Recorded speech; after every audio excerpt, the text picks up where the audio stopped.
The beach that fought back, how one man defeated an HOA tyrant. I came back from a short trip into town expecting to enjoy the gentle lull of the waves and the scent of sea salt in the breeze and a usual slice of serenity. Instead, I was greeted by the surreal sight of a woman in heels, pounding a garish for sale sign into the soft dune sand of my private beachfront. She turned with a theatrical wave toward a small group of clipboard-carrying strangers, grinning like a queen surveying her kingdom. Luxury beachfront lots inquire within, the sign read. My jaw clenched. This was no mistake. She was pointing at my grandfather's dock, my father's fishing shack, and my hand-restored tiki bar like it was her personal resort package. Is the tiki bar included? One man asked. It better be, she replied with a smirk that made my blood run cold. That tiki bar was sacred, built in 1963, polished with stories, sweat, and memory. I hadn't sold a damn thing, but Karen, the self-crowned whole president, was selling pieces of my soul to the highest bidder. Her delusion wasn't just offensive, it was criminal. My land wasn't just property, it was legacy. My grandfather taught me how to cast a line from that dock, and my father's ashes were scattered beyond the third piling. And here was this pastel-drenched tyrant parading across it, waving legal gibberish and whole policies like a sword. I stepped forward, every nerve screaming. She saw me and waved like we were old friends. I was hoping you'd be here. We've had some fantastic interest in your section of the coast. My what now? She spoke with the unshakable arrogance of someone who'd convinced herself that a lie, repeated enough times, became truth. The coastal integration plan passed, she chirped, oblivious to the storm gathering in my stare. You'll be thrilled to be part of the HOA's new vision. I told her, cold and sharp, that this was private property, backed by deeds older than the HOA itself. She didn't flinch. It's undeveloped, and without offense, it's open to community interaction. We assumed it was enclaimed. Enclaimed, my heart pounded in my ears. I hadn't needed a fence because I had neighbors who respected lines until Karen. She turned to her group like I wasn't even there. One man asked about overnight docking, and Karen, with chilling confidence, claimed of course, as long as their HOA registered. That was it.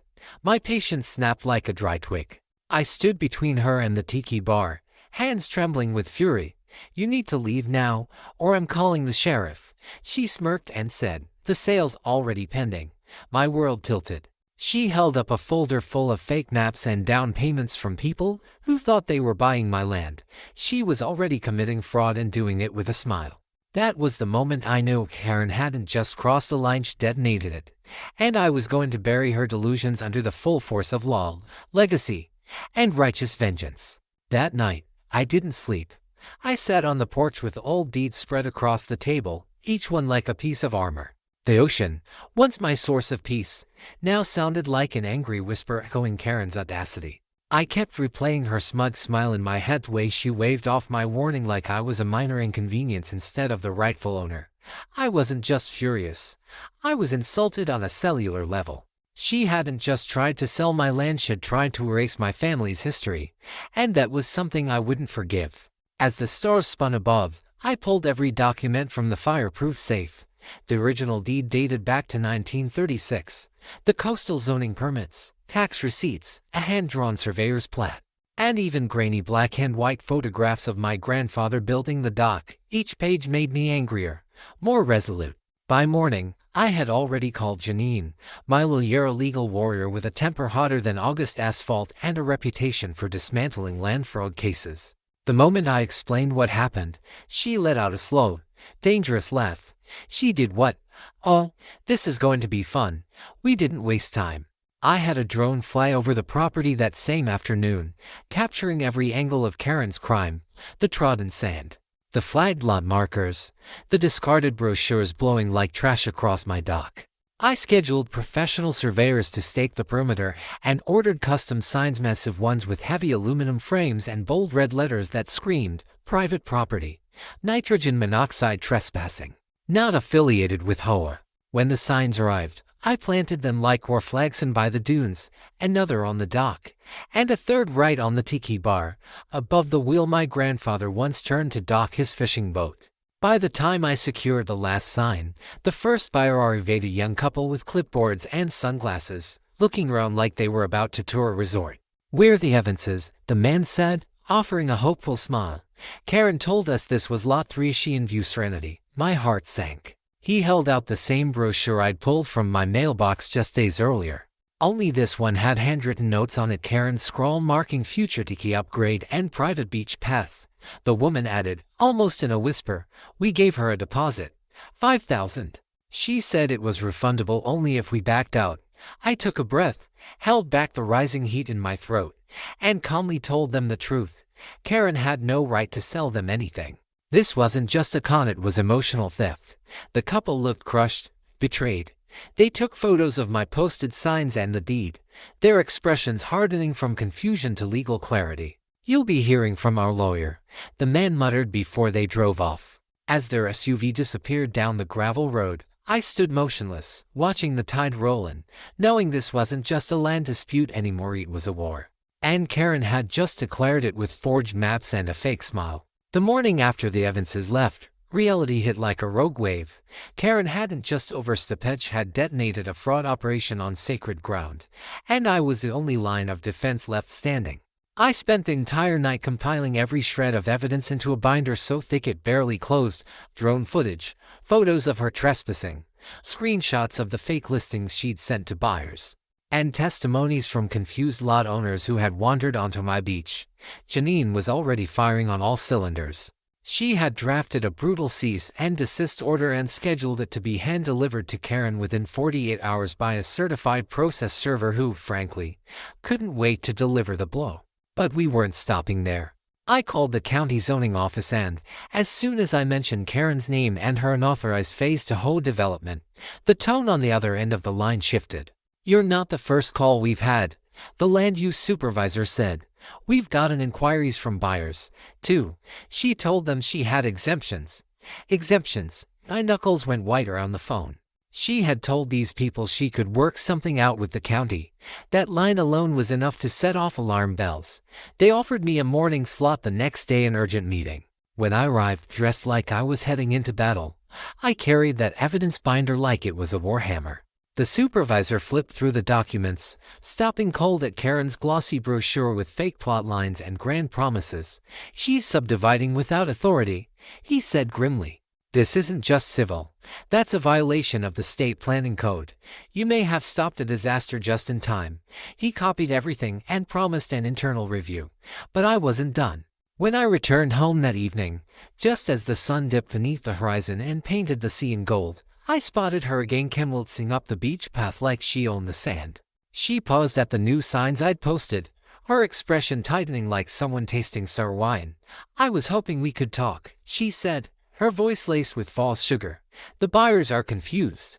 Your little signs are giving mixed signals. I didn't say a word. I just held up the cease and desist notice in one hand and pointed to the tiki bar camera mounted above her head. Any further contact goes through Janine, I said calmly. This is your official warning. Do not step foot on this beach again. The look on her face as the words sank in was something I'd never forget. Her mask slipped for just a second to reveal the seething resentment beneath her practiced smile. You're being very aggressive, she spat. This could have been a partnership. I let out a single bitter laugh. You don't steal a man's legacy and call it a partnership. She turned and walked away, sand clinging to her designer flats like guilt. But I knew this wasn't over. Karen didn't walk away from PowerShre Group, and I could feel a storm building on the horizon.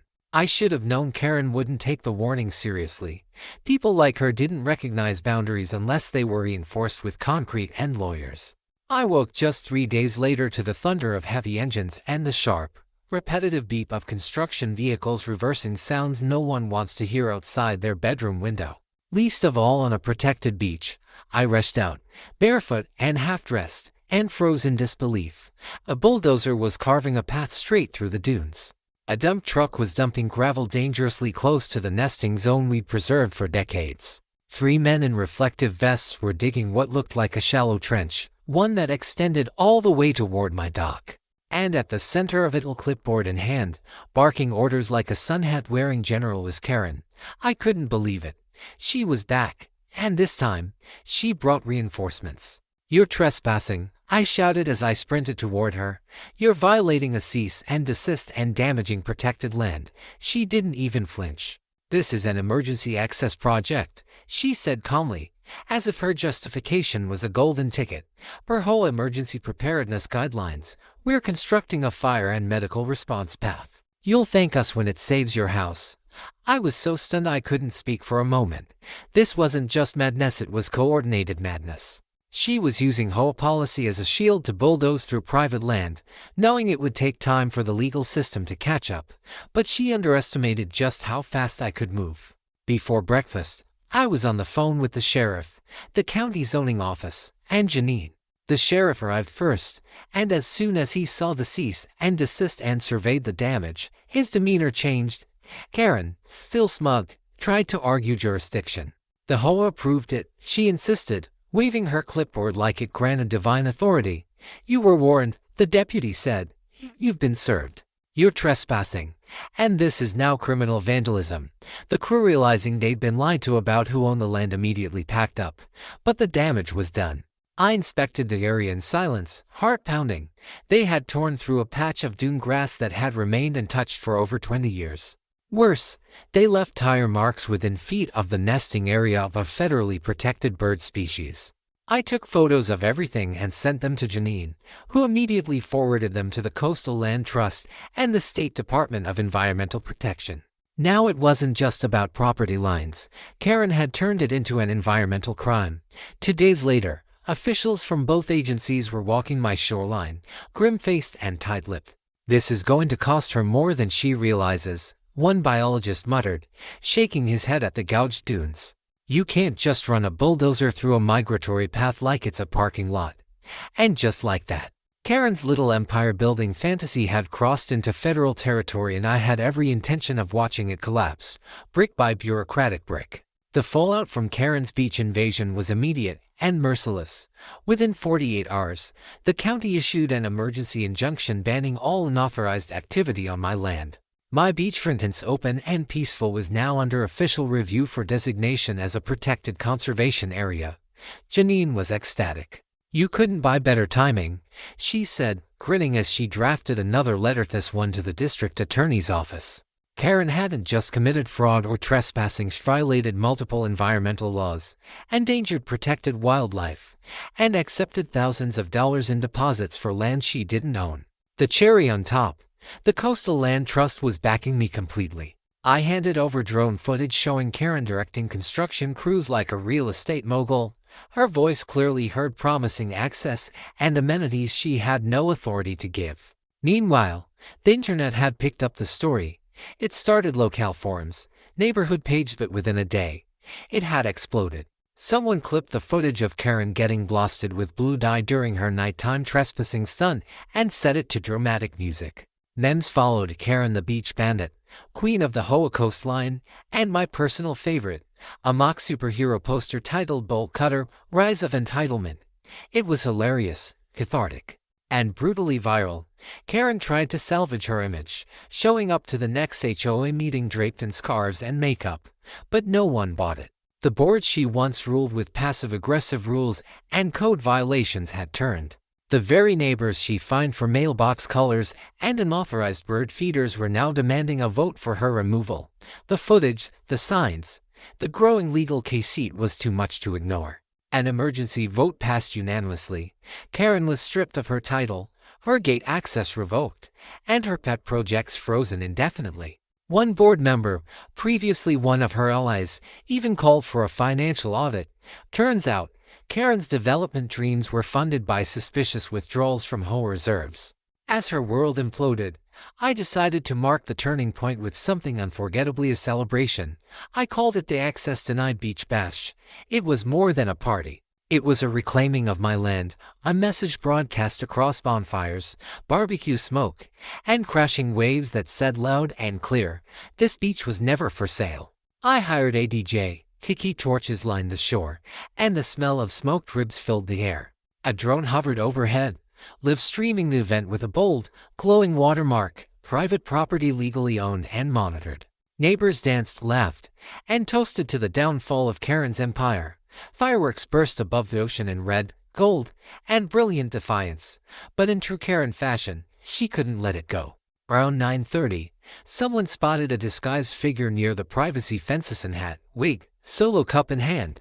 It was her. She claimed she was there on behalf of the HOA for observation purposes.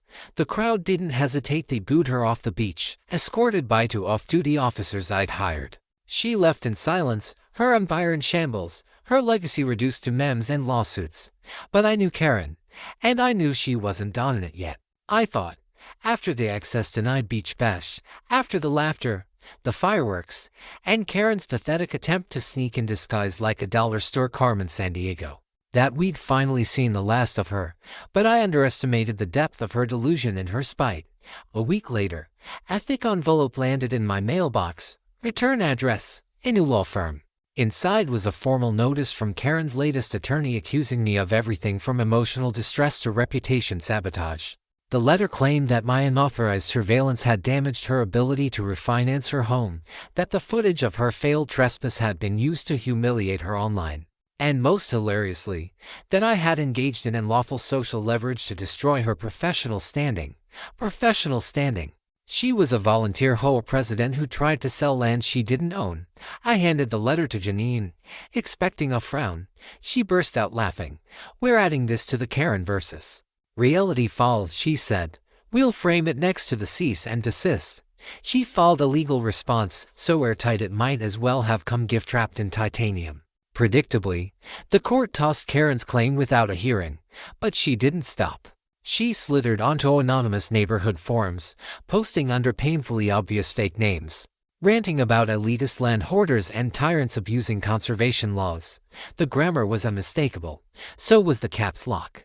Then, like a bad horror sequel, Karen tried to make a comeback, not through the HOA, not through lawsuits, but through a loophole. A week later, I received a zoning board notice.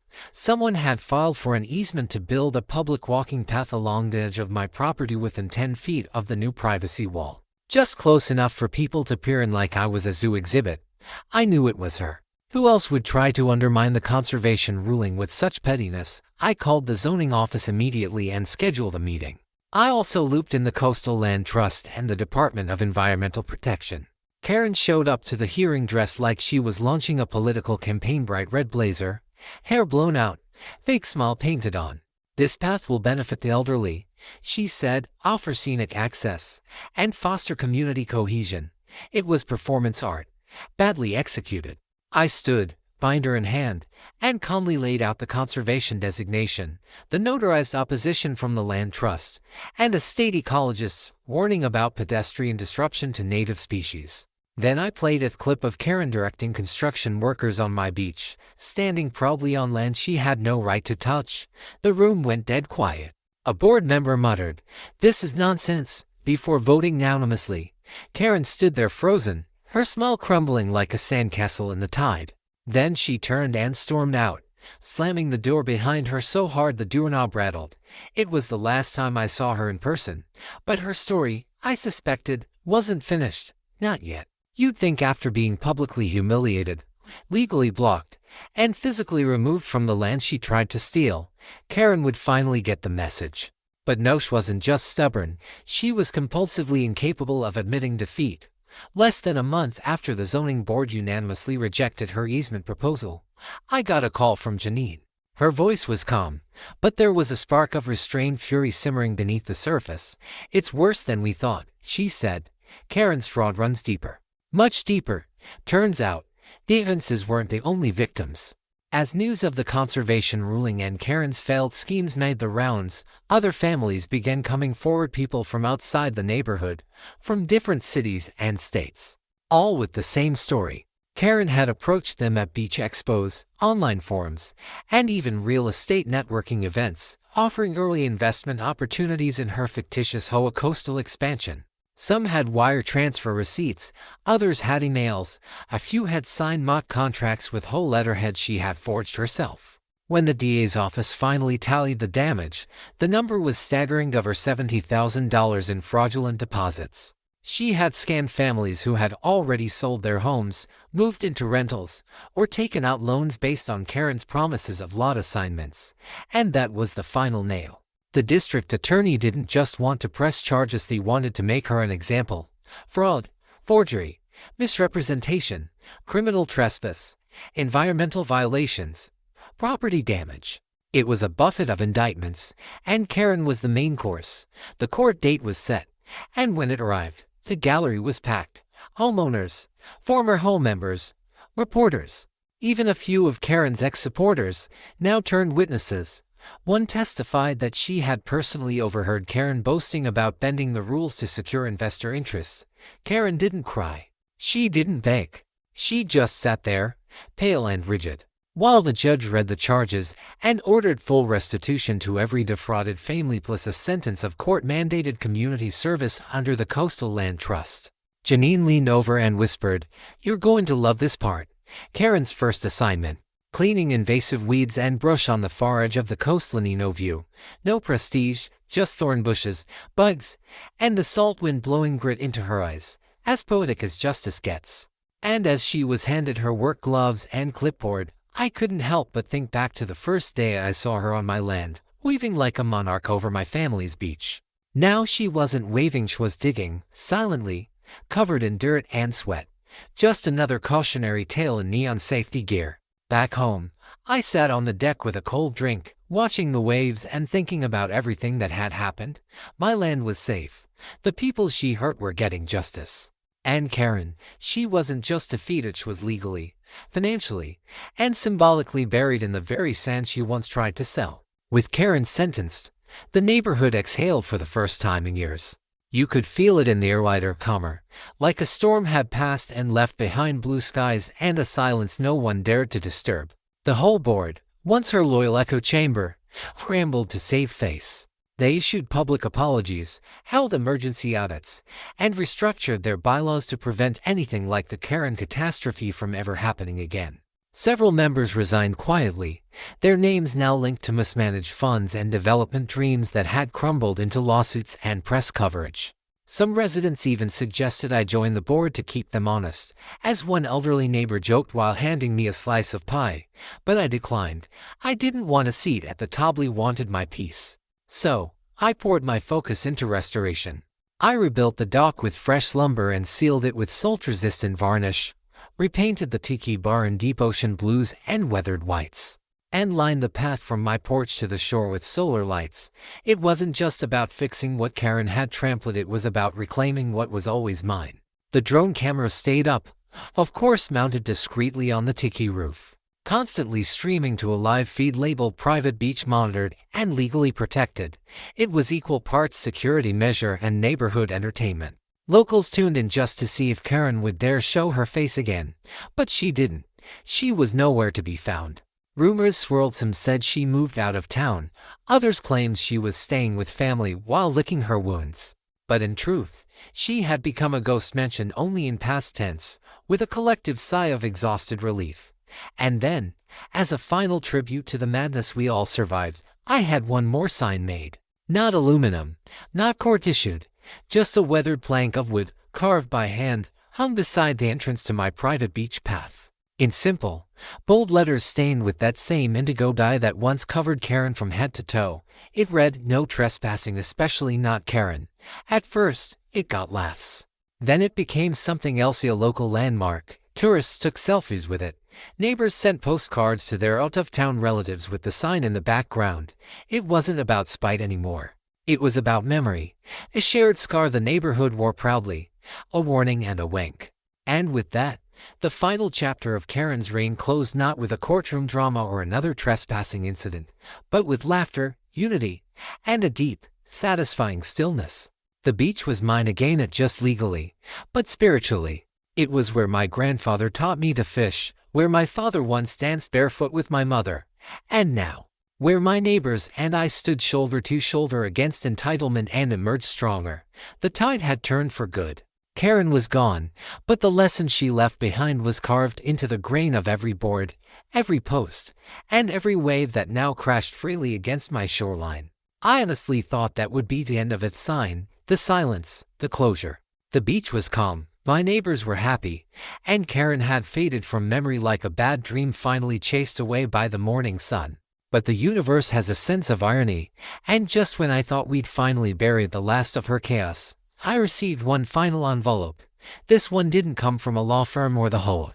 It came straight from the county clerk's office, stamped and sealed with more authority than Karen had ever wielded in her wildest fantasies. I opened it on the porch with coffee in hand and salt in the air. Inside was the official confirmation. My beachfront had been formally designated as a protected ecological zone under both county and state law. That meant no construction, no development, no alterations without environmental oversight. The ink was still drying, but it was final, permanent, indisputable. I stared at the document for a long time, letting the weight of it sink in. Karen's fantasy of selling, subdividing, and controlling this stretch of coast was now legally, irrevocably dead. Not just defeated, buried in government signage, backed by fines policy, and a biologist's handwritten field notes. The county wasted no time. Within days, they installed a series of heavy-duty metal signs at the perimeter of the property, state-protected dune habitat, entry by permit only. Watching those signs go in was more satisfying than any courtroom victory. It wasn't just about winning.